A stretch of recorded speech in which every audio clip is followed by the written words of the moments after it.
was listening to the Glorify app, it was talking about Zechariah, the husband of Elizabeth, who conceived a child, and he doubted.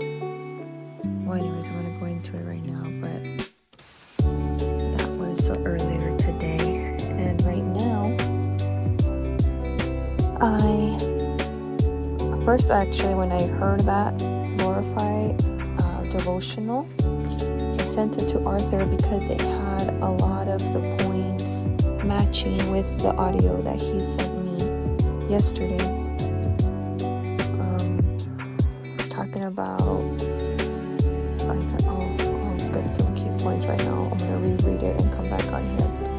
But the crazy thing is that right now, I was feeling that boredom come in, like that antsiness of needing to do something. Distractions were not really what I wanted. Like, okay, I saw a movie, I went on the Instagram for a little bit, but I just have been flustered all day. Like, I don't want to do these things. Like, I went out to see if I got coffee. I ended up coming back to the trailer. Like, I just don't. It's like I'm trying to busy myself, but it's like I'm fighting with myself because I don't want to be busy. Like, I don't know how to explain it. It's weird. Anyways, I'm done watching this movie, which was talking about the thorns. Like, that's another theme that has been coming up a lot, thorns. But this movie was really nice, although they had really bad acting and some cringe moments, but it was a good story after all. It had a lot of poetry in it, and it was nice, and talking about the grace of God, talking about how you cannot do things on your own, which has been this theme, right, with the audio that Arthur sent me, which is the same thing of you cannot do things on your own. And even the thing from Glorify today, that it's just God waits until you are in a moment where there is no doubt that you had nothing to do with this, that it is all God. That it's not your intelligence, it's not your beauty, it has nothing to do with you, and everything to do with this is God. And so in the Glorify app, I was talking about the Zechariah, and right now that I'm bored and crying and God, what do I do? It's I can't be still, and yet I don't have this desire to want to do anything. I don't feel like doing anything, but I am struggling in the being still, and I'm crying and flustered, but it's also I don't have chaos going on. I don't have pain. I'm not crying because I'm in pain, or before when I was going through the divorce and separation, that was agony. It was an agony moment, and right now that is not what I'm feeling. It's more of this longing that I have to move on to the next step. It's a longing of me wanting to get momentum and get my life started. So it's me struggling in this being still time. It's not the wilderness. It's not heartache or hardships. It's just a longing that I want to keep going. I want what's next. I don't want to be still. So anyways, I said, okay, just gonna open up the Word, just gonna open up the Bible, and I did, and it actually landed exactly on the title, Gabriel Predicts John's Birth, which is Luke 1 verse 5. And it led me to exactly the same passage that I read in Glorified, where it says, that Zechariah was married to Elizabeth, and it says both were righteous in God's sight, living without blame. Elizabeth could not conceive, and both of them were well along in years. So that kind of goes back to I don't know how long ago they had prayed this prayer of wanting to have children, this longing. And that's what that devotional was talking about. There's prayers that have gone so long without an answer that you kind of give up on it.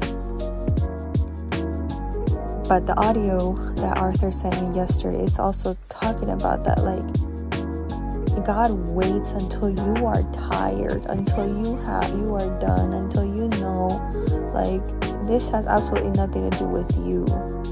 It's not about, or then he talked about this too, but I think in the audio he was talking about Sarah, that God didn't give them Isaac until they were well off in years, whereas when they're not gonna be able to conceive on their own anymore, when it's a miracle now, so that they cannot say, oh yeah, well it was because they were still within age of conceiving or whatever. No. So anyways, it goes, chapter 8, when his division was on duty and he was serving as priest before God, it happened that he was chosen by lot, which I think is like dice, according to the custom of the priesthood, to enter the sanctuary of the Lord and burn incense. And in this moment is when he is alone, burning incense, and then an angel of the Lord appeared to him standing to the right of the altar of incense. So this is kind of telling me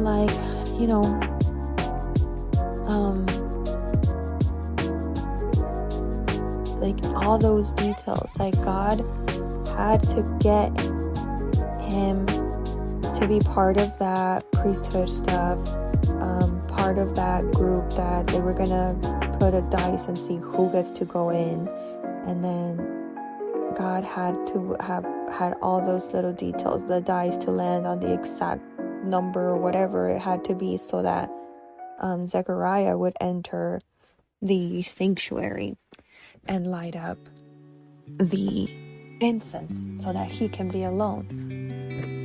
And then, so it's God is in charge of every detail, and you have no idea when your life is gonna change. Gives me hope. Yes, I'm sure that he was not expecting this at all, because I'm sure he must have been hopeless now, or maybe he figured that's not the plan God wants for me. I don't know, that so much so that he didn't expect this, When Zechariah saw him, he was terrified and overcome with fear. But the angel said to him, "Do not be afraid, Zechariah, because your prayer has been heard.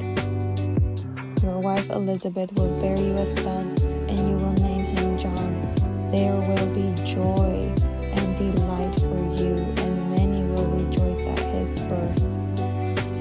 So that is kind of going again to the audio that says your prayer has been heard. I feel that prayer must have been ages ago,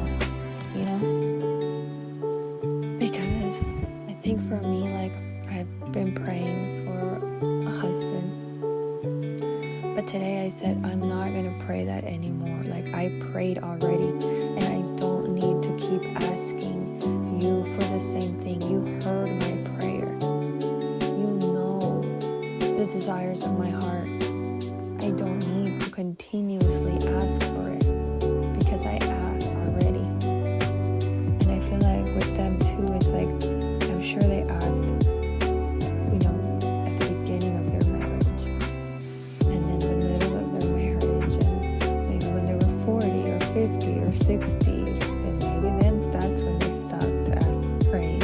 I don't know. But here like, don't be afraid, your prayer has been heard, and your wife will conceive a son. And then on verse 18, Zechariah says, how can I know this? Zechariah asked the angel, for I am an old man, and my wife is well along in years. So that's like him needing proof, because he's been waiting for so long that it's like, and his case looks impossible, like he's old. It doesn't seem so. Right there, it's him doubting, and at the same time, I think it's him asking for confirmation, like, I need proof. But again, I think that it must have been a prayer that has just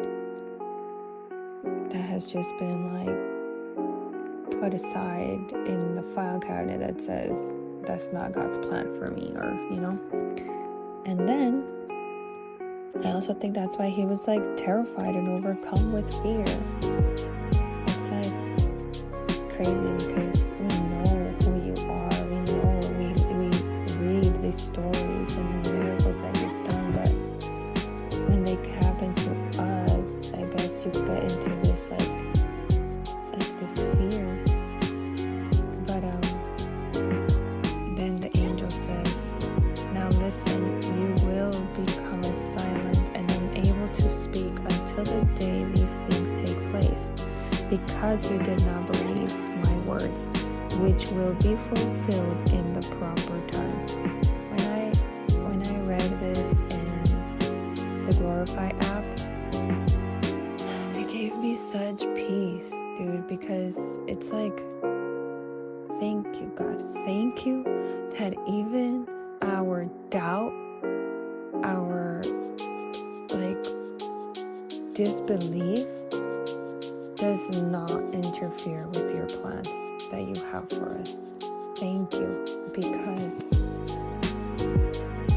sometimes I get weary, and sometimes I doubt, and sometimes confusion will come in, and I'll be like, maybe that's not God's will.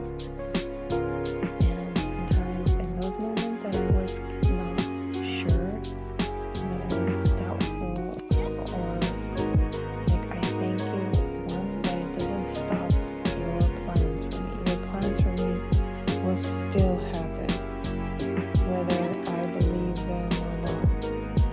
And the other thing is also that if that's not the plan that you have for me, in your perfect timing, you change my heart. You change that desire in my heart. Like when I would beg you and beg you and beg you to please save my marriage, to please overcome, in Eric's life, so that he can be changed, and so that he could, like, I prayed so many days for that, so many days. And now that I look back, I am grateful for the no's. Like, I'm grateful for when you say no. That is not what I want for you. And I'm grateful that you do change my heart, that you change my desires in my heart.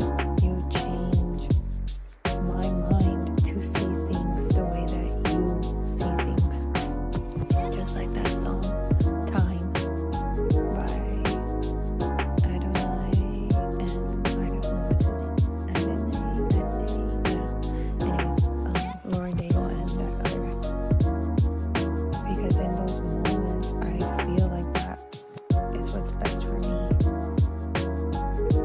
But through the refining process, you change that in me, and you help me to trust you, and to trust you, and to trust you, and then you fulfill it. You fulfill my prayer request in that you changed my heart. You said no, but you didn't say no and then left me. You said no and you healed me. And so when I see this one, verse 20, it's like, yeah, Zechariah, consequences for disbelief, but it didn't change the plan. The plan was still going to go through. He just had to be silent for 9 months until the day these things take place. Because you did not believe my words, which will be fulfilled in their proper time. And again, that's just like, yeah, he had his consequences until it happened. And then you say, in its proper time. So it just goes back to like everything that you do, God is perfect timing. It's just a matter of us fully trusting that no matter how impossible, it goes back to that like verse, I'm not going to have faith based on what I can see, but I'm going to have faith based on what I cannot see, on what I know is your word.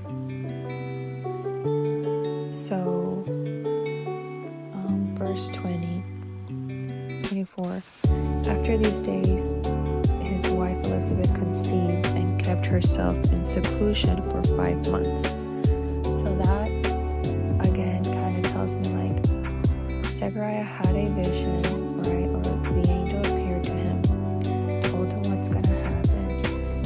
He had disbelief. He, reaped his consequence of being silent.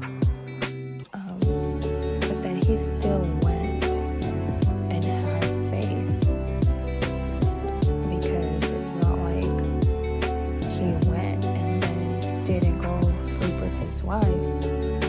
He still had to go and in faith sleep with his wife, believing that she would conceive. So then she was pregnant and kept herself in seclusion for 5 months. That is also a key thing, because it's like, why did you keep yourself in seclusion for 5 months?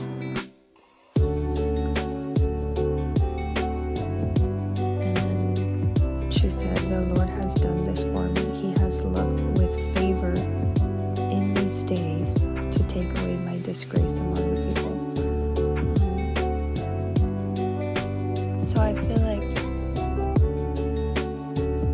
it makes no sense to me, right? Because when you feel like you kind of want to shout it to the world, like, look, I am pregnant. Like, okay, I'm not a disgrace anymore to the people, because I guess they looked down on her because she couldn't have kids. But instead of shouting it at the beginning, she kept it to herself. She kept that moment sacred. It's what I'm thinking. And I kind of feel like what I'm going through right now, like these 5 months. Actually, 5 months till June 17th. Those are the 5 months that I am now struggling the most with. And I imagine she must have been too, because it's like you kind of want to go and, like, for her, like, she wants to go and shout it to the world, like, I'm not a disgrace anymore, like, I'm pregnant, God has like given me favor and has said looked with favor to her. But instead she kept herself in seclusion for 5 months. So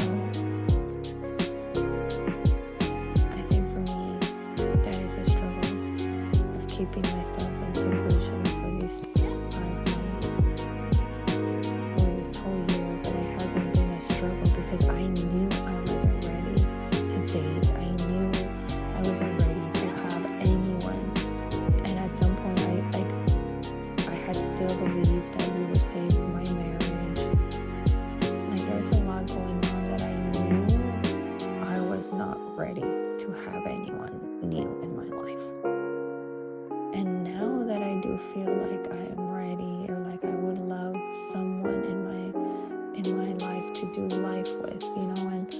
partner to pray over me and my children.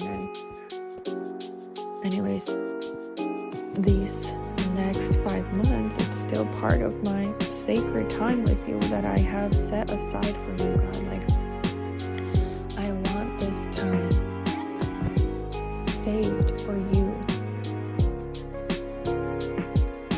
So it is hard, and I imagine that must have been hard for her too.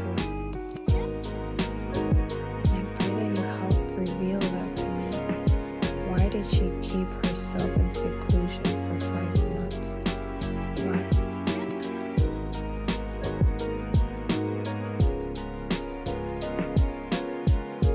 Anyways, the commentary doesn't say anything. So, I see that you want me to really focus in on this because it's twice that you've put it here on me, on the same day, in different sources.